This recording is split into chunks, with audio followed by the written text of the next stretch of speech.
Iya itu bu. Iya, ruh. Pertarungan antara Israel dan Iran tak lagi terbatas pada serangan di medan tempur. Video demi video dibagikan memecah publik menjadi dua kubu sejauh ini. Pendukung Israel menggunakan bukti rekaman untuk menarik simpati dunia internasional, menguatkan pegangan terhadap apa yang mereka sebut sebagai upaya membela diri, sembari menggalang dukungan penuh Amerika Serikat. Sedangkan yang berdiri bersama Iran terus merayakan, mengingat proyektil kiriman Garda Revolusi terbukti sukses mengacaukan Tel Aviv tanpa tanda-tanda akan berhenti. Jika pada akhirnya kehancuran terus berlanjut dan ribuan warga kehilangan tempat tinggal, akankah Israel merasakan apa yang dialami penduduk Gaza?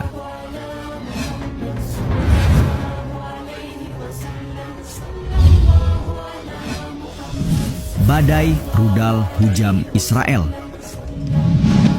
Sementara otoritas Israel membungkam media demi menyembunyikan kehancuran di pihaknya, Korps Garda Revolusi Iran tanpa henti merilis informasi dari operasi lanjutan True Promise 3. Terbaru, Iran memperlihatkan gelombang serangan rudal ke lokasi militer Israel, menyusul sebuah laporan yang menyebut lokasi tersebut digunakan dalam serangan sebelumnya terhadap Iran. Video direkam dari lokasi yang dirahasiakan. Meski demikian, pesan peluncuran beberapa rudal tersampaikan dengan baik. Amerika pun sepertinya mulai mempertimbangkan jika ingin membantu dalam konfrontasi langsung, apalagi Khamenei telah melayangkan ancaman secara terbuka. Kini sepekan telah berlalu dan Garda Revolusi mengkonfirmasi gelombang baru rudal balistik dan drone telah memasuki fase ke-15. Di mana serangan yang dimaksud mengacu pada lokasi industri militer di Tel Aviv dan Haifa dengan lebih dari 100 drone menargetkan pertahanan udara Israel pada Jumat 20 Juni. Selain itu, pusat medis Soroka di Beersheba rusak parah akibat rudal Iran yang mengakibatkan puluhan orang terluka. Alhasil, ketegangan di kawasan kian memanas. Sebab di saat yang sama, Israel memperluas operasi militernya ke dalam wilayah Iran dengan meluncurkan serangan udara pertamanya di provinsi-provinsi utara dekat Laut Kaspia.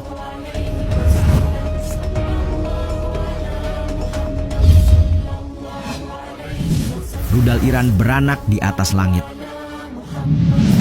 Jika kalian belum sadar betapa perang Iran-Israel telah memasuki masa kritis, maka ketahuilah perang bahkan memasuki era di mana Iran tak lagi menahan diri untuk menggunakan senjata yang sifatnya tak pandang bulu. Mengutip Komando Front Dalam Negeri Militer Israel, serangan rudal balistik diluncurkan Iran pada hari Kamis. Kemudian di antara rudal-rudal tersebut, setidaknya satu dikonfirmasi membawa hulu ledak bom klaster. Jadi, apa itu bom klaster dan bagaimana ia bekerja? Singkatnya, senjata ini dirancang untuk melepaskan bom yang lebih kecil atau submunisi di area yang luas. Alih-alih meledak dalam satu ledakan, bom justru meledak di udara, seringkali di ketinggian dan menyebarkan beberapa bahan peledak lebih kecil di area target yang luas. Meneruskan keterangan militer Israel, NDTV World melaporkan hulu ledak rudal saat itu meledak sekitar 7 km di atas tanah. Untuk selanjutnya, melepaskan sekitar 20 submunisi di Israel Tengah. Sebagai catatan, amunisi tadi tidak berpemandu atau bergerak sendiri, melainkan hanya jatuh ke tanah dan dimaksudkan untuk meledak saat terjadi benturan. Dalam artian, sifatnya yang tetap aktif saat amunisi gagal meledak saat mendarat menimbulkan bahaya besar bagi warga sipil yang tanpa sadar mendekati atau menyentuhnya. Tapi Israel seharusnya tak lupa mereka pun pernah menyerang Gaza dengan bom fosfor putih, salah satu senjata yang penggunaannya dilarang dalam perang.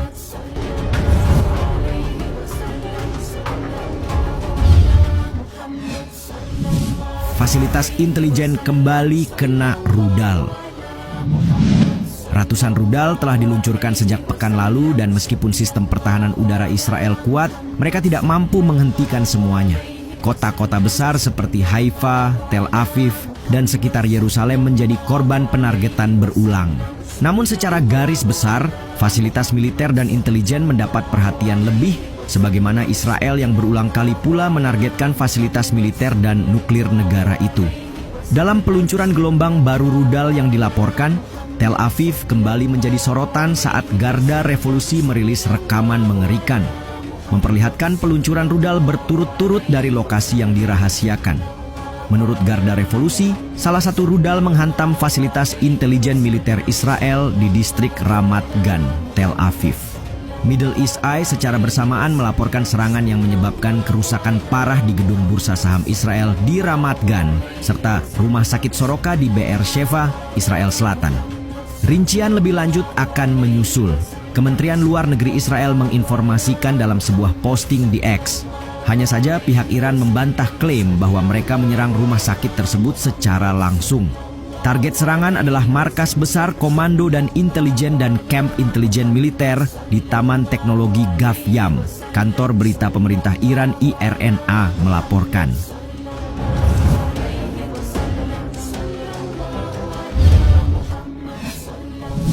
Kantor Microsoft meledak. Pada Jumat 20 Juni, penargetan baru kembali dilaporkan dengan kali ini kantor Microsoft sebagai sasarannya. Sebelum serangan rudal balistik Iran, militer Israel mengeluarkan peringatan baru pada dini hari. Kemudian paginya, satu rudal menghantam langsung Be'er-Sheva yang telah menjadi sasaran dalam beberapa hari terakhir. Rudal tersebut jatuh di dekat apartemen perumahan, gedung perkantoran, hingga fasilitas industri. Kebakaran pada sebuah jalan juga dilaporkan, menyusul hantaman rudal di dekat taman teknologi yang menaungi kantor Microsoft. Badan Layanan Darurat Israel, Magen David Adom, kemudian merilis sebuah video yang menunjukkan beberapa kebakaran. Sedang polisi mengaku telah menerima laporan tentang jatuhnya amunisi di area terbuka, mengonfirmasi adanya kerusakan properti, tetapi tidak ada laporan terkait korban jiwa. Gambar yang disediakan oleh MDA menunjukkan kerusakan parah di bagian depan gedung, begitupun mobil-mobil yang terbakar mengepulkan asap hitam pekat ke udara. Bersama dengan Komando Front Dalam Negeri, pemadam kebakaran, dan polisi, kami melakukan pencarian di gedung yang rusak dan di apartemen-apartemen yang terkena dampak untuk memastikan tidak ada orang yang terluka yang tertinggal di dalam. Para medis MDA Divir Ben Ze'ev berkata dalam keterangannya, "Untuk kalian ketahui, Be'er-Sheva berada di gurun Negev, tempat pangkalan udara Nevatim milik Israel berada."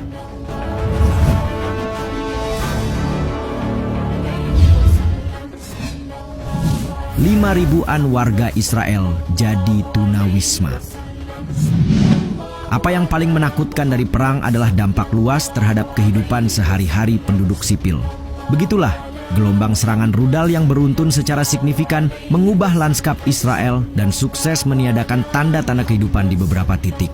Puncaknya, Kementerian Dalam Negeri Israel menetapkan 5.110 orang sebagai tunawisma sejak dimulainya serangan balasan antara Tel Aviv dan Iran, di mana hunian, sekolah, rumah sakit, bahkan bursa saham Israel di Ramat Gan ikut mengalami kerusakan parah. Hal ini lantas menarik perhatian para analis. Jurnalis Israel, Amit Segal misalnya, menyoroti serangan ke Bat Yam dan menyebut roket Iran telah menghancurkan 20 bangunan secara total, menyebabkan 1.500 warga Israel kehilangan tempat tinggal. Ia kemudian menyebutnya sebagai angka yang luar biasa, karena ini mewakili lebih dari 1% dari penduduk kota yang kini menjadi tunawisma. Tulisnya melalui platform X. Topik ini sekaligus menuai banyak respons di kalangan aktivis Arab. Sebagian mempertanyakan, jika satu roket saja sudah menyebabkan kehancuran sebanyak ini, bagaimana jadinya jika beberapa roket mengenai target dengan kekuatan yang sama? Sementara yang lain mempertimbangkan jumlah korban bisa jauh lebih besar jika sistem peringatan dini yang memberi kesempatan kepada warga untuk berlindung ke tempat penampungan kembali gagal.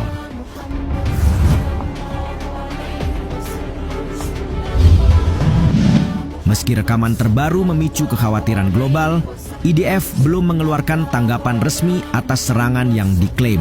Kendati demikian, langit Israel bergemuruh akibat gelombang serangan adalah fakta. Sementara Iran yang kini menjadi momok menakutkan bagi Zionis adalah nyata.